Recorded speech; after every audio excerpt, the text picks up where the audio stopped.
Assalomu alaykum hammaga. Sizlar bilan yana Dalda podkastida ko'rishib turganimizdan xursandmiz. Yana har doimgidek Kamina Abubakr Ibrohimov hamda Akobir Abdullayev ustozim bilan birgalikda. Bugungi mavzuyimiz motivatsiya. Bugun motivatsiya to'g'risida suhbat quramiz.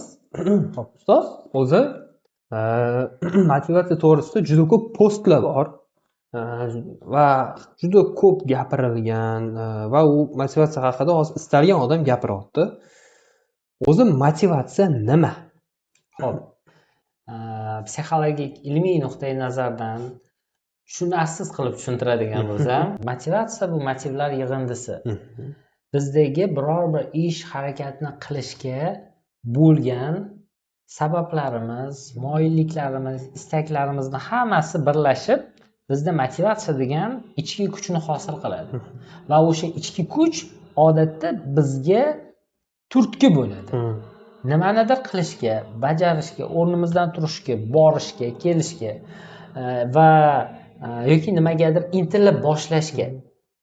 Motivatsiyani oxirgi paytlarda, ya'ni bundoq yig'ishtirib tashlab, intizom eng muhim degan fikrni ilgari surayotganlar ham bor. Ya'ni motivatsiya umuman kerak emas.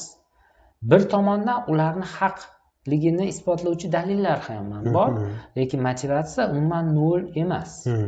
Shu paytgacha odamlar nimaga erishgan bo'lsa, nimaga harakat qilgan bo'lsa, kerak bo'lsa o'sha intizom eng muhimi, motivatsiyaga tupurib qo'ydim deganlar ham motivatsiya sabab hayotda nimagadir erishyapti. Aynan o'sha motivatsiyani sabablilik darajasi yo'qolib qolgani yo'q. Tushunarli. O'zi motivatsiya qanday bo'lishi kerak? Uni formulasi insonda o'zi qanaqa ishlaydi u? Misol uchun motivatsiya qachongacha u motivatsiya yordam beradi va qachondan keyin disiplinani boshlash kerak? O'zi bu ikkalasi farqi nima? Bular bir-biriga qarama-qarshi narsami? Endi motivatsiyani yonma-yon yuradigan muhim tushunchasi bor-da va u shu bilan birgalikda ishlaydi. Ehtiyoj bor, motivatsiya bor. Ular birga bevosita qachon komanda bo'lib ishlaganda biz nimagadir intilishimiz, yaxshiroq intilamiz, kuchliroq intilamiz va motivatsiya nima degan savolga yana bitta muhim javob bor, bu rag'bat. Rag'bat, biz oladigan rag'bat. Bizga beriladigan oxirgi, misol uchun nuqta yoki bizga taqdim etiladigan bir sovg'a aynan biz uchun motivatsiya sanaladi. Va biz o'sha sovg'aga, rag'batga intilamiz, shuning uchun o'rnimizdan turamiz, shuning uchun harakat qilamiz. Keyin motivatsiya nima degan savolga juda eng oddiy primitiv javob bor. Motivatsiya bu bizda istakni borligi, xohlash.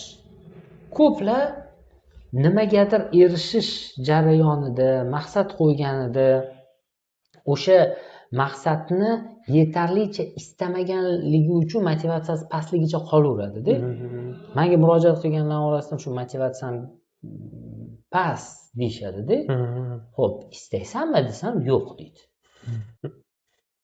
Intizom ham aslida motivatsiyadan boshlanadi. Biz intizomli bo'lishni xohlashimiz kerak. Shunda intizomli bo'lamiz. To'g'ri. Intizomli bo'lishni xohlamasdan intizomli bo'lmaydi. Intizomli bo'lish uchun ham motivatsiya kerak. Shundan kelib chiqqan holatda intizom 100, motivatsiya 0 degan narsa bu mif. Biz intizomli bo'lishimiz uchun ham motivatsiyamiz bo'lishi kerak, intizomli bo'lishga. Intizomli bo'lishdan bizda oxirida bundoq bizga beriladigan rag'bat bo'lishi kerak. Bundoq bizga tashlanadigan bundoq tanga bo'lishi kerak. Taqatda bizga tushish kerak va o'sha tanga bizni keyin intizomli bo'lishga majbur qiladi. Demak, motivatsiya bu yo'lga olib chiqib qo'yadigan vosita, disiplina bu o'sha yo'lda bardavom va yuqoriga ko'tarilish yoki bitta me'yor ushlab turishga. Shunaqa narsa. Misol uchun yana bitta narsa bor. Aytaylik, har ikkitadan bitta odam dangasamsan yo'qmi degan savolga ha deydi yoki ozgina bor dangasalik. Men umuman dangasamasman deya olmaydi. Dangasalikni yuzaga keladigan asosiy sabablari bizda motivatsiyani pastligidan ham dangasalik paydo bo'ladi. mana misol uchun kim o'zini dangasaman deb hisoblasa, undoq o'ziga qarasin. Yetarlicha xohlaydimi nimanidir dangasalik qilayotgan sohasida? Katta ehtimol bilan xohish past bo'ladi. O'sha xohish pastligi uchun unda dangasalik rivojlanib o'sha ildiz otib ketayotgan bo'ladi. Endi boyagi narsaga qaytamiz, ehtiyoj. Ehtiyoj nima? Bu motivatsiyani ortida bizga ko'rinmay turadigan keraklilik hissi. Mana menga kerak va men xohlayman. Ikkalasi ikkita tushuncha, to'g'rimi? Mana menga kerak bu ehtiyoj. Men xohlayman bu motivatsiya. Endi menga kerak bo'lmasligi mumkin-da, lekin men xohlashim mumkin. Misol uchun men aytaylik xohlayman BMW X7 ni. Lekin menga BMW X7 hozir kerakmi? Hozir kerak emas. Ya'ni usiz ham hayotim davom etyapti. Usiz ham yashay olyapman.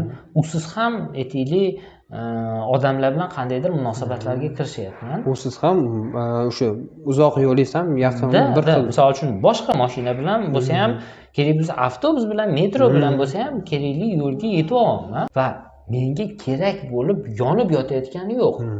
Lekin men yonib xohlashim mumkin-da. Va o'sha joyda motivatsiya ishlamaydi. Mana motivatsiya qayerda ishlamaydi? Shu narsani tushunib olishimiz kerak-da. Bizga ham kerak, ham xohlaymiz bo'lganda motivatsiya ishlab ketadi. Lekin menga kerak emas hozir. Unchalik ham yonib turgan joyi yo'q. Lekin men yonib xohlayman. O'shanda ishlamaydi.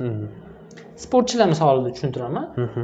Sportchiga hozir chempion bo'lish kerak emas-da. U ichidan keraklilik hissi bilan yonayotgani yo'q. Lekin u xohlayapti shuncha. Oxirgi nuqtasini, bu oltin medalni bundoq taqib, shohsupaga bundoq chiqib yoki bundoq kamarni taqish jarayonini xohlayapti.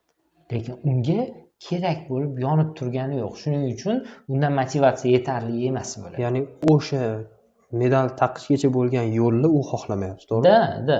Endi aynan motivatsiya xohish masalasini alohida tahlil qiladigan bo'lsak, biz aslida nafaqat oxirgi nuqtani, balki yo'lni ham xohlashimiz kerak-da. Yo'lni xohlamasdan oxirgi nuqtani xohlaverganimiz bilan motivatsiyamiz bizni yondiradigan motivatsiya bo'lmaydi. Proses. Endi yo'lni xohlash ehtiyojga bog'liq. Ehtiyoj bizdagi keraklilik hissi. Menga kerak degan savol shunaqangi bizni bundoq avtomatik chalg'ituvchi narsalardan shundoq xalos qilib qo'yadigan darajaga olib keladi. Mana, misol uchun aytaylik, siz kecha ertalab ovqatlanmagansiz. Kecha tushlikda ovqatlanmagansiz, kecha kechqurun ovqatlanmadingiz va bugun ertalab ovqatlanmadingiz, bugun obedda ham ovqatlanmadingiz-da va sizda hozir eng katta ehtiyoj nima bo'ladi? Ovqat yeyish, ochlik hissi. Mana to'xtatish. Ovqat yeyish xohish bor, ehtiyoj bor. Endi bu ikkalasi siz hozir nima edi, mana bu yerga bunday ovqat qo'yadigan bo'lsa, ayni yerga bir yirtqich bir hayvon qo'yadigan bo'lsa, yirtqich hayvonni ham nimadir qilib tashlab ovqatni olib yeydigan holatga kelasiz-da. Ya'ni sizda shunaqa kuch topiladi. Bu nima? Motivatsiya. Bu intizom emas. Yo'q joydan keladigan kuch motivatsiya orqali yuzaga keladi. Shuning uchun oxirgi payt deganim o'sha intizom hamma narsani hal qilib beradi degan fikrni yoniga vatan uchun motivatsiyani qo'yib qo'yaverish kerak. Ya'ni yonma-yon yuradigan narsa, ya'ni bir-biri mexanizm. Birgalikda ishlaydi. Bir-birini qismi. Ya'ni ular bir-biridan ayro emas. Men faqat intizom bilan hamma narsaga erishganman degan odamni yolg'onchi bo'ladi. U odamni o'sha intizomli bo'lish istagi bo'lgan. O'sha intizomli bo'lishni xohishi bo'lgan va uni ehtiyoji bo'lgan kuchli. Shuning uchun u intizomli bo'lib ketgan. Va o'sha qilgan intizomi natijasi nima bo'lishini bilgani uchun-da. Ya'ni natija nima kelishini bilgani uchun ham intizomli bo'lgan. Misol uchun o'sha istak degan narsa ayrim holatda orzu deymiz, ayrim holatda niyat deymiz. ayrim holatda bir ixlos deymiz. O'sha narsani bir ichki istagi hammasi bir-biriga yaqin tushunchalar. Shundan kelib chiqqan holatda, demak, ehtiyojni ham o'zimizda shakllantirishimiz kerak agar bizda nimagadir motivatsiyani oshirish kerak bo'ladigan bo'lsa. Va biz o'zimizga chunki biz miyani alday olmaymiz. Ayniqsa shunday vaziyatlarda bundoq qaraydi miya ehtiyojini qondirib turibdi-ku. Qorni och emas, usti but. Yana nima kerak bunga deydi-da. Lekin nima uchun aytaylik, endi bu nima desa bo'ladi, mif. Bundoq sharoit yo'q joylardan juda kuchli sportchilar chiqadi. Unchalik sharoit yo'q joylardan juda kuchli sportchilar gohida yetishib chiqadi. O'sha kuni siz bilan muhokama qildikmi? Siz futbolni yaxshi bilasiz, anaqa Yevropani qaysidir bir burchagidan chiqib top klublarni yutib tashlayotgan bitta futbol komandasi bor ekan. Bujoglimt. Xo'p, u qaysidir o sovuq yeridan Bujoglimt va u oxiri Sportingga yutqazdi. Buni o'z sabablari bor, lekin bu yo'lgacha Manchester City'ni yutdi. Inter dog'da qoldirdi adashmasam, Barselonani ham yutdi adashmasam. Endi qarang, klublarni bo'ldi, yetadi mana Manchester, Barselona, Inter yana nima kerak? Shu. Adashmasam shu jamoalar. Endi misol uchun bizani bironta klub shu top klublardan birontasini yuta oladimi? Oliy ligadagi. Hamyurtimizga ishonaman. Kommentariyada yozinglar. Endi lekin ustoz bitta narsani aytish kerak. Bizani O'zbekiston Venesuelani yutib, yaqinda chempion bo'ldi. Ya'ni FIFA seriyasida. Anaqani ham Gabonni ham yutdi. Gabonning mashhur o'yinchisi Abumeyang degan o'yinchisi bor. Endi u o'ynamadi, o'sha davlatdan chiqqan o'yinchi. Bizni va jahon chempionatidagi qur'amizda Portugaliya bor, Kolumbiya bor. Kolumbiya bu Argentina, Braziliya bilan tashashadigan jamoa va Venezuela ana shu uchala jamoa bilan tashashadigan jamoa va biz o'shani o'yin durang bilan tugadi, nursiz tugadi. Ammo o'yinda shunaqa zo'r bo'ldiki, biz to'laqonli himoyaga o'tib bir nima qilib emas, o'ynab yutdik. Sxema bilan. Ya'ni rivojlanish bor. Endi okey. Men milliy terma jamoa haqida gapiryapman. Oliy ligadagi, professional ligadagi klublar haqida gapiryapman. Endi lekin gap saviyada ham emas-da, gap tajribada, fikrlashda, to'g'ri, u ham fikrlashda. O'sha misol uchun Manchester qaysidir bir shimoliy qutbi sovuq bir nuqtasidan chiqib Norvegiya. U shimoliy qutb Norvegiya yaqin joy, sovuq joy, vechna sovuq bo'ladigan joylardan va o'sha yerdan chiqib misol uchun top klublarni yutib tashlayaptimi? Mayli, erta obyektiv sabablar ham bor. Misol uchun kimdirlar aytadi, sovuqda yutdi deydi. Sovuq o'zini joyiga olib bordi. O'shani foydaga aylantira oldi. O'shandan foydalana oldi. Endi shundan kelib chiqqan holatda u yerda ham motivatsiya ishlayapti. Shunday holat bor. Ularda umuman unaqa sharoit yo'q. Top klublarning sharoitlari yo'q. Kerak bo'lsa har bitta sportchigacha alohida yondashuv, alohida dietolog, psixolog yoki misol uchun fiziolog, alohida jismoniy tarbiya treneri va hokazo shuncha trenerlar, hamma narsa alohida har bitta sportchiga e'tibor qaratiladi. Lekin ularda unday sharoit yo'q. Ularning bo'lsa ham ularning darajasida. Shunaqa. Endi mana misol uchun sharoit yo'q joydan top klublarni yutib tashlayotgan bitta klub paydo bo'lyapti. Va misol uchun mayli kimligini bo'yicha tahlil qilmaylik, o'zida ham qayerdadir misol uchun hozirgi olimpiada chempionlarimizning orasida yoki jahon chempionlarimiz orasida top reytingda yurgan professional sportchilarning orasida uzoq qishloqlardan, sharoit yo'q joylardan chiqib kelayotgan Eldor Shomurodov sportchilar juda ham ko'p. Bu nimadan dalolat beradi? Qachonki bizda ehtiyoj kuchli bo'ladigan bo'lsa, motivatsiya o'shanga muvofiq ketadi. ehtiyoj kuchli-da unda. Chunki shu darajada ko'p xohlaydi va shu darajada unga katta ehtiyoji bor. Agar o'sha ehtiyojini qondirmasa, xuddi boyagi ochlik hissi. Ochdan o'lasiz agar hozir misol uchun yirtqich hayvon va siz o'rtada bitta ovqat bor. Kim yesa, uni hayot davom etadi. Hayot uchun kurashga o'xshagan, mana hayot uchun kurash prinsipi bizda nimadan paydo bo'ladi? Intizomdan emas. Unga ehtiyoj bo'lishi kerak. Kuchli ichkarida hozir yemasang, hozir olib qo'ymasang, hozir trenirovka qilmasang, o'lasan. Degan ma'nodagi dahshatli xavotir emas, dahshatli qo'rquv uni yengib o'tamiz va u yerda bizga motivatsiya yordam beradi. Motivatsiyani o'zi emas, xohish va ehtiyoj birlashgan nuqtadagi motivatsiya yordam beradi. Hozir klublarni aytdik, sport anaqalarni ozgina terma jamoa va sportchilarni aytdik va yaqqol hammani ko'z oldida gavdalanadigan kartinkalarni aytib o'tmoqchiman. Birinchisi Cristiano Ronaldo. Juda yoshligi xarobadan chiqqan desak ham bo'ladi. Conor McGregor, svarchik bo'lgan. Merab Dvalishvili, yaqinda Pyotr Yang yutqazdi, lekin u unga yutqazgunchi bo'lgan anaqasi va undan oldingi hayoti u quruvchi bo'lgan. Adashmasam Pereira, Oliveira va buni sanasak davom etib ketaveradi ro'yxat. Ya'ni Mike Taysonni o'zini intervyusi bor. O'g'lim boks bilan shug'ullanaman degan, men unga aytganman dedi. Bolam, boks bu ochlarniki degan. Ya'ni agar sen unda och bo'lmasang, sen u yoqda reytingda qola olmaysan degan. Meni ham nevarasimi, kimdir bor, o'sha nomdan chiqadi va u ham Muhammad Alini, qizi Lola Ali bu professional boksda reytinglarga chiqqan. Uni o'g'il bola nevarasi ham bor. U ham anaqada shug'ullanganda, u ham anaqa qiladi, endi otasini nomiga ko'pincha anaqa qilib tur, dadasini nomiga ko'pincha anaqa qilib yozishadi, lekin unda ham o'sha narsa yo'q-da. Mana shu narsa shuna yaqqol biz aytgan narsaga misol bo'lib berishi mumkin. Shuning uchun motivatsiya umuman keraksiz narsa emas.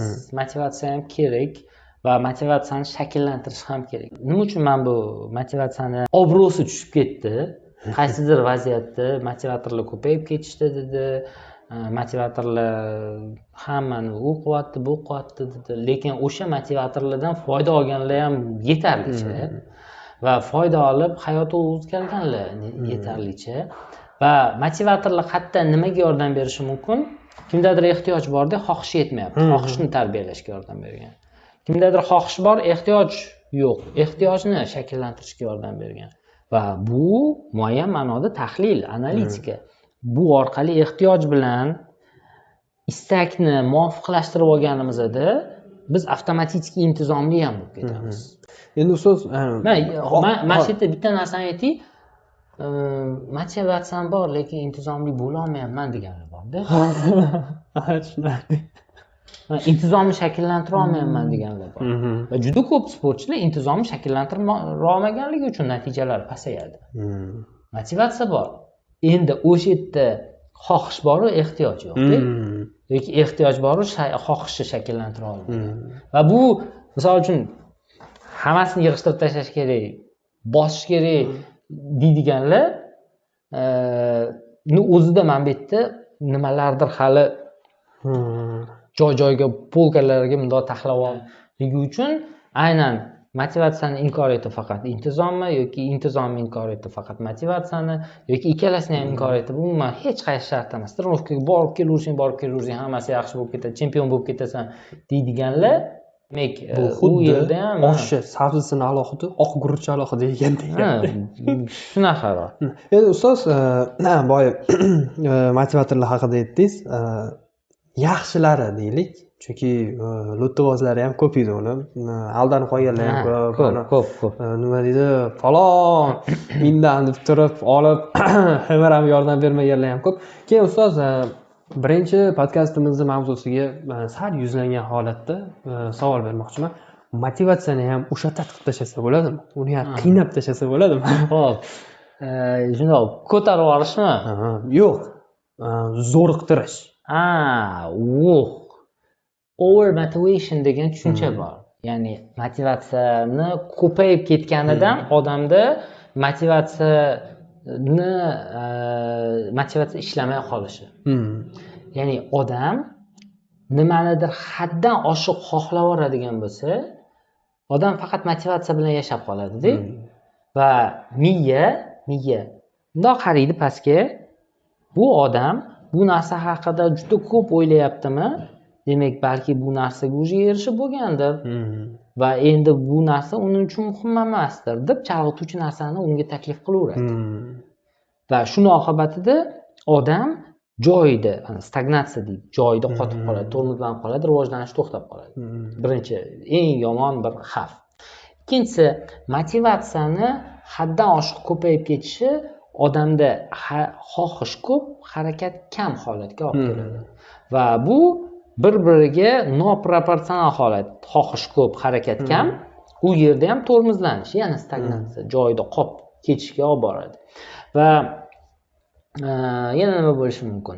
Motivatsiyani o'sha over motivation, motivatsiyani haddan oshiq ko'payishi bizni yana bitta chalg'ituvchi faktorga aylanadi. Biz o'sha xohishlarimiz bilan ajoyib xayolparast kinosi bor. O'sha ajoyib xayolparast kinosi motivatsiya haddan oshiq ko'payib ketishi bilan bog'liqda. Ya'ni u misol uchun juda boyib ketgani, hamma unga havas qilgani jarayonlarida ko'p yashab qoladi. Va o'sha hayoloti tufayli bugungi kuni xarob bo'laveradi. Bugungi kunidagi uni munosabatlari yomonlashib ketaveradi. Hattoki o'sha xotini, eng yaqin do'stlari bilan munosabatlari yomonlashib ketaveradi. Aynan yoki farzandlari, bir jiyanlari bilan munosabatlari yomonlashib ketaveradi. Aynan bu jarayonda motivatsiya bilan yashab qolish, over motivation, motivatsiyani haddan oshiq ko'payib ketishi oqibatida bo'ladi. Shuning uchun motivatsiyani harakatga proporsionalligini biz o'zimiz kuzatishimiz kerak. Menda xohish bor, menda ehtiyoj bor va shunga mos harakat qilyapmanmi? Va menda xohish bor, menda ehtiyoj bor, lekin bunga mos harakat qilmayapman. Bo'ladigan bo'lsa, over motivation tomonga ketyapmiz. Bu uni tormozlanishiga olib borib qo'yishi mumkin. Shuning uchun motivatsiyani biz o'zimiz bilmagan holatda shunaqa ushatib qo'yishimiz mumkin, buzib yuborishimiz mumkin va ko'plar hozir misol uchun vizualizatsiya nimaligini biladi. Vizualizatsiyani, motivatsiyani olib kelish uchun, o'zini shakllantirish uchun ko'plar ishlatadi. Vizualizatsiyani bu eng noto'g'ri ishlatish, eng maqsadsiz ishlatish. Ya'ni har kuni o'tirib olib, oradan nima edi? Nimadir anaqa chiquvdi. Ramashka degan usul esingizdami yo'qmi? Bir psixologlar juda shu narsani ilgari surishuvdi. Ya'ni ramashka deb to'g'risi o'zim ham ichiga kirmaganman, qiziqmaganman. Bu irratsional metodlardan, ezoteriklarni o'ylab topgan kashfiyotlaridan odamlarni chalg'itish uchun umuman olganda mana ezoteriklarga ham kim ko'p chalg'iydi? Over motivation bo'lgan odamlar. Nimanidir haddan oshiq ko'p xohlab olgan, lekin ehtiyoji yetarli emas, harakat unga muvofiq emas, lekin xohlashda davom etaveradi. Cho'kayotganda xasga yopishgan deganda. Ezoteriklarga aynan shunday odamlar boradi va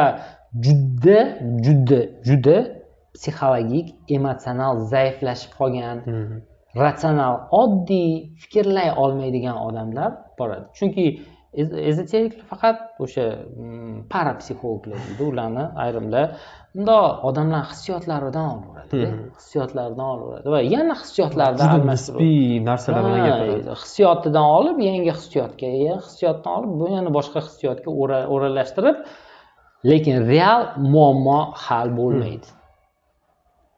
Miya navbatdagi yolg'on bilan yashaydi. Okey, mayli, ezoteriklarni ham bog'iga tosh otib qo'ydik. Okey, ezoteriklar bo'ladigan bo'lsa, kommentlarda yozinglar. Marhamat, maza qilib bir sizlar bilan bahslashamiz. Balki shunga ham bitta podkast bag'ishlab yuboramiz. Bunga bitta kam. Okey, mayli, motivatsiyaga qaytamiz. Umuman olganda keyin yana bitta narsa bor.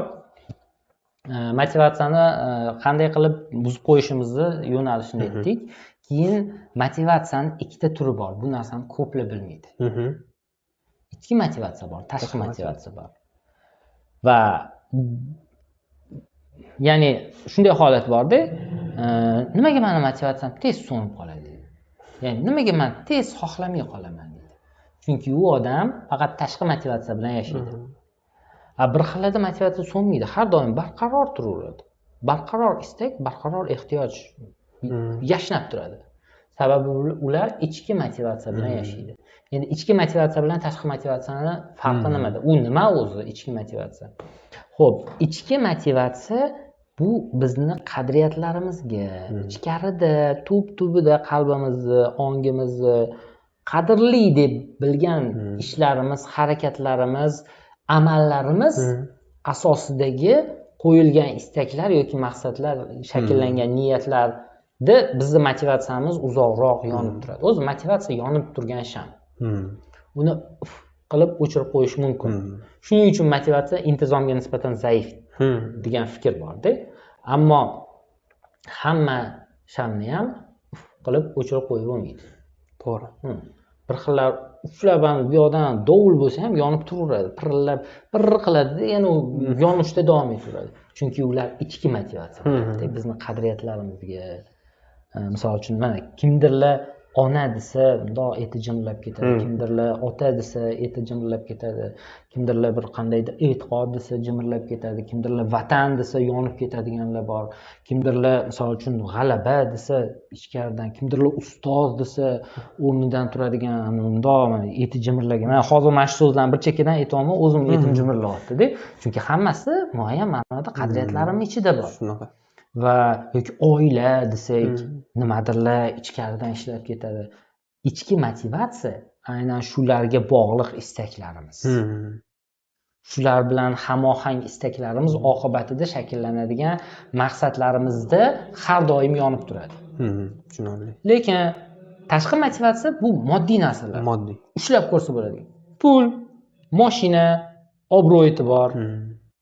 Obro'-e'tibor ham vaqtida kimnidir qadriyatiga urib ketgan bo'lsa, bu ham ichki motivatsiyadek gohida ishlaydi, lekin bu ham moddiyat bilan bir xil narsa. Demak, moddiy narsalar bu tashqi motivatsiya. Odatda o'shanga shundoq erishganimizdan keyin o'sha kunni o'zida уже bizni yoqib turgan narsa yo'qolib qolgandek bo'ladi. Bugun misol uchun agar kimdir iPhone ishlatsa, o'shani birinchi marta qo'lga olgan vaqtinglarni eslanglar va hozirgi holatinglarni eslanglar. Oldin olganinglarda qanaqa uslub uchun wow bo'lgan, iPhone oldim, wow. Zo'r, lekin hozir обычный telefon, как обычный. Siz undan birinchi olganingizdagi hissiyot bo'lmaydi. Va birinchi olish u yoqda tursin, biz qiyoslashimiz kerak olmagan va olgan holat. Olmagan bilan olgan holat shunday yer bilan osmoncha farqi bor. Lekin olgandan keyin hayot bir xil hayotga aylanadi. Ya'ni mana bunaqa holat borda, ya'ni misol uchun iPhone olishingizdan oldin va iPhone olganingizdan keyin yer kurrasi bir xil aylanadi. Shunaqa. Moddiy narsalar hammasi shunaqa ishlaydi. Yoki misol uchun mashina olsam, men boshqacha bo'lib ketaman deydiganlar, mashina olgandan keyin ikkinchi kundan boshlab odatiy eshikni qarsillatib yopib boshlaydi. Uzoq bir oy deydi. Uzoq bir oy bundan yog'iga o'tmaydi. Shundan kelib chiqqan holatda moddiy narsalar motivatsiya bo'lib beradi. Gohida kuchli ham motivatsiya bo'lishi mumkin, lekin ko'p yonib turmaydi. Ko'p odamga quvvat bermaydi. Motivatsiya bu quvvat. Zo'r quvvat. Odamda mana misol uchun o'ta ketgan dangasalar odatda shunchaki o'rnidan turib bir ishga kirisha olmaganligi uchun dangasalar bo'ladi va shuning uchun ular intizomli bo'la olmaydi. Lekin intizomli odamlarni o'rnidan turishiga, intizomli bo'lib boshlashiga bitta motivatsiya sabab bo'ladi. Bitta kuchli rag'bat sabab bo'ladi. Bitta kuchli olov sabab bo'ladi ichkarida shundoq yonib bergan. Okey, kimlar uchundir moddiy narsalar ham bo'ladi gohida. Moddiy narsalar ehtiyojlarni shakllantirishga yordam beradi. Biz ham ijtimoiy, ham biologik mavjudotmiz. Biz qorin to'ymasa bo'lmaydi. Ya'ni hayotimiz davom etishi kerak. Ammo aynan ichki qadriyatlarimiz, ichki bir hissiyotlarimiz, qadrli hissiyotlar, qadrli tuyg'ular bilan bog'liq motivatsiya uzoqroq yonadi, odamni uzoqroqqa olib boradi, chidamliroq, sabrliroq, bardoshliroq, intizomga ham chidamliroq qiladi. Noqulayliklarga chidamli, stresslarga chidamli qilib qo'yadi. Shuning uchun aynan motivatsiyani oshirish xohlasangiz, mana shu yerda birdan tavsiya berib ketamiz. Motivatsiyani oshirish xohlasangiz, moddiy motivatsiyani qo'ying, mayli, pul, mashina, boshqa narsa. Lekin fundament bo'lsin. Ammo bu meni qaysi qadriyatimga bog'liq. Men uchun qaysi qadrli tuyg'u bilan bog'liq degan narsaga ozgina bog'lang. O'shanda u motivatsiya uzoqroq yonib turadi. Tushunarli. Demak, umumiy xulosa qilib aytganda, motivatsiya va intizom bu bitta mexanizm. Bir-birini ajratib bo'lmaydigan. Birga ishlaydi ular. Birga. Bittasi bo'lmasa, bittasi ishlamaydi. Ikkinchisi, motivatsiya bu faqat ichkisi asosiy fundament vazifasini bajarib beradi. Tashqisi uzoqroq yonadi, yaxshiroq ishlaydi. Ya'ni sifatliroq, original desak ham bo'ladi. Original desa ham bo'ladi. Motivatsiya bu bizni bugun, hozir harakat qilishga undaydigan hissiyot ekan. Eng muhim. Vaqtni qo'ldan boy bermaslikka olib boradigan narsa-da. Va motivatsiyaga shunchaki tayanib qolish ham va u motivatsiyaga haddan oshiq e'tibor berish ham bizni over motivatsiyaga, ya'ni motivatsiya yetishmasligi. Yo'q, motivatsiya ko'payib ketib, harakat tanqisligi bo'ladi-da. Biz juda ko'p xohlaveramiz. Misol uchun kechasi bilan Reels'dan dahshat gaplarni eshitib, keyin u ham undan ko'ra sal anaqa darajasi pastroq, lekin bunday siz haqiqatan zo'r gap, bunga amal qilish kerak deydigan gaplar o'zi ta'sir qilmaydigan darajada, to'g'rimi? Over motivatsiya shu-da. Mana misol uchun kuniga aytaylik 15 daqiqadan ko'p Instagram varaqlaydigan odamlar hammasi over motivation. Ya'ni over motivatsiya bo'lib qolgan. Chunki eng ko'p odam motivatsiya qidirib kiryapti hozir tarmoqqa. Va motivatsiya qidirib tarmoqqa kiryaptimi? 15 daqiqada o'sha motivatsiyasini olib chiqib ketmayaptimi? Demak, u o'sha motivatsiyaga to'ymay qolganda, qancha ko'p bo'lsa ham kam, lekin bu yoqda harakat nol. Shuning uchun biz o'zimizni tahlil qila olishimiz kerak. Endi o'zingizni tahlil qila olmasangiz, конечно, psixologga murojaat qilishingiz kerak. Psixolog sizga aynan o'zingizni tahlil qilishda maxsus texnikalar bilan, maxsus usullar bilan albatta yordam beradi. Opisaniyada murojaat uchun qoldiramiz. Telefon raqam, Telegram bemalol murojaat qilishingiz mumkin. Va bundan tashqari bu umumiy maslahat xolos. Qanaqadir majburlash emas. Xo'p, o'ylaymanki, motivatsiya to'g'risida yetarlicha bilimga ega bo'ldinglar va o'zinglarni ham ushbu motivatsiya bo'yicha fikringlarni kommentariyada yozib qoldiringlar. Bu biz uchun qiziq va ushbu podkastda nimani tushundinglar o'zinglar uchun. Shuni yozib ketsanglar xursand bo'lardik. Eng qiziq narsa shu bo'lyapti. Ya'ni shu vaqt ichida siz nimani tushundingiz, nimani angladingiz va o'zingizda qaysi narsalar bo'lgan. Xohlasangiz yozing, xohlasangiz o'sha boshda ikkitasini yozib qo'ysangiz xursand bo'lardik. Hammaga e'tibor uchun rahmat. Sog' bo'linglar. Hammada motivatsiya 100 bo'lishini, unga mos intizom 100 bo'lishini tilab qolamiz. Bizni kuzating. Dalda podkasti siz uchun eng zo'r podдержканы beradigan, ham psixologik, ham boshqa nuqtai nazarlarda ham podдержканы beradigan podkast bo'lishiga harakat qilamiz qo'limizdan kelgancha. Va siz ham agar shu ishimizni bir foyda olayotgan bo'lsangiz, bir kichik bir nuqta bo'lsa ham, nuqtachalik bo'lsa ham o'ziga foyda olayotgan bo'lsangiz, sizdan iltimos qilamiz. Albatta like bosing, podдержка, kommentariyalarda fikrlaringizni qoldiring va yaqin aynan shu podkast kimga qiziq bo'lishi mumkin bo'lgan bo'lsa, o'shalarga, gruppalarga, do'stlarga, hammaga yuborib qo'ying. Albatta. Siz ham bizga dalda bo'ling. Rahmat kattakon. Sog' bo'ling.